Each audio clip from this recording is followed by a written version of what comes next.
మిద్దె తోట ప్రచారకర్తల్లో మరొక ఆణిముత్యం శ్రీ మాచవరపు ఐశ్వర్య గారు. వైజాగ్ సిటీని పూర్తిగా పచ్చదనంతో నింపేయాలని తను గార్డెనింగ్ చేస్తూ తన తోటి గార్డెనర్స్ని కలుపుకొని మరి సొంత సొమ్ముతో వైజాగ్ సిటీని అంతా మిద్దె తోటపై అవగాహన సదస్సులు చేస్తూ విత్తనాలు, నారు మొక్కలు ఇస్తూ మిద్దె తోట వ్యాప్తికి కృషి చేస్తున్నటువంటి నేచర్ గార్డెనర్స్ ఫౌండర్ అయినటువంటి శ్రీమతి మాచవరపు ఐశ్వర్య గారికి మన గ్రూప్ తరఫు నుండి ఆహ్వానం పలుకుతున్నాం. ఐశ్వర్య గారు, please come on to the dais.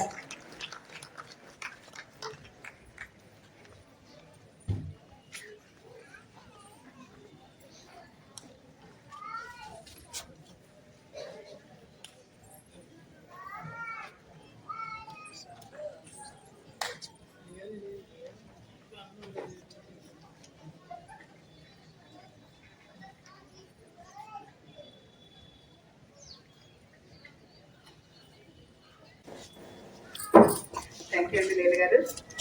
ఇక్కడ విచ్చేసిన పెద్దలందరికీ నాకు అవకాశం ఇచ్చిన లీలా కుమారి గారి టీం అందరికీ కూడా ముందుగా కృతజ్ఞతలు. నేను ఇక్కడ వచ్చాను అంటే నాకు లీల గారు సొంత అక్క చెల్లెల్లాగే మాకు అందరికీ సహకరిస్తారండి. లీల గారు ఒకరే కాదు, శ్యాంప్రసాద్ గారు కూడా. మేము ఉండేది వైజాగ్, వీళ్ళు ఉండేది విజయవాడ. ఇక్కడి నుంచి అక్కడికి, అక్కడి నుంచి ఇక్కడికి ఒకరికొకరు సహకరించుకుంటూ మేము జూమ్ మీటింగ్స్ ద్వారా కానీ, అవేర్నెస్ ప్రోగ్రామ్స్ లో కానీ మేము ఏం చేస్తే బాగుంటుంది చర్చించుకుంటూ, యాక్చువల్గా నాకంటే చాలా పెద్దగా చేస్తున్నారు వారు, మేము చాలా చిన్నవాళ్ళము వాళ్ళతో పోల్చుకుంటే. కానీ వారు చేసేది మేము చేసేది వాళ్ళము ఒకరికొకరు చెప్పుకుంటూ ఎట్లా చేస్తే బాగుంటుంది, ఎలా చేస్తే బాగుంటుంది, మంచిగా తీసుకెళ్ళాలి. రాళ్ళు వస్తుంటాయి, రాళ్ళు పడతానే ఉంటాయి, మేము నిలబడతానే ఉంటాం. నిలబడి ఒకరికొకరు సహకరించుకుంటూ అందరూ చేస్తున్నాం. అప్పారావు గారు కానీ మా అందరికీ కూడా విత్తనాలు పంచుతున్నారు. విత్తనాలకైతే కొరత లేదండి. మేము టెర్రస్ గార్డెనింగ్ చేస్తున్నాము అంటే విజయవాడలో ఒకప్పుడు నాకు రావడానికి చాలా భయం వేసేది. అంటే నాకు అన్నగారు ఉన్నారు ఇక్కడ. సమ్మర్ హాలిడేస్ లో అందరం వచ్చేవాళ్ళం, చక్కగా తిరిగేవాళ్ళం. అప్పుడేమనిపించట్లా. ఇప్పుడు కొంచెం వయసు అయింది కదండి, విజయవాడలో ఎంటర్ అవ్వగానే అమ్మో గాలి భయం వేసింది అనమాట. ఆ వేడికి కొంచెం నాకు ఈసారి ఎందుకో లాస్ట్ టైం మీద ఈసారి చల్లగాలి తగ్గుతుంది. 1 earth 1 life చల్లవే అనుకుంటున్నాను నేను కూడా. నాకు చాలా హ్యాపీగా ఉంది అది. ఇప్పుడు ఈ రోజు ఇంత ఈవెంట్ జరుగుతుందంటే దానికి కారణం ఇంత కష్టం అండి. స్టేజ్ మీద చూసే ఉంటారు మీరు, ఎన్నాళ్ళ కష్టం అండి ఇది. మన ఇంట్లో పెళ్లి అవుతుంది అంటే ఒకప్పుడు అమ్మ నాన్న ఇద్దరే కాదు కదా, పెదనాన్నలు తాతలు అందరూ తల చెయ్యి వేస్తేనే అయ్యేది. కానీ ఇప్పుడు ఒక కుటుంబంలో వీళ్ళందరూ కూడా గ్రూప్ మెంబర్స్ సభ్యులు కానీ డబ్బులు ఇవ్వటమే కాదండి, ఇచ్చేసి ఊరుకుంటే అయిపోతుందా. వెనకాల ఎంత కష్టం ఉంటుంది వీళ్ళందరికీ. చెయ్యాలి, ఒక్కొక్కరు చెయ్యాలి. శ్యాంప్రసాద్ గారు కానీ, సురేష్ గారు కానీ, లీల గారితో నేను మొన్న పెళ్లికి వెళ్ళాను. ఒక్క నిమిషంలో ఒక 10 కాల్స్. నాకైతే తలలో చిలా లాగేస్తుంది ఆ మాటలు వింటుంటే.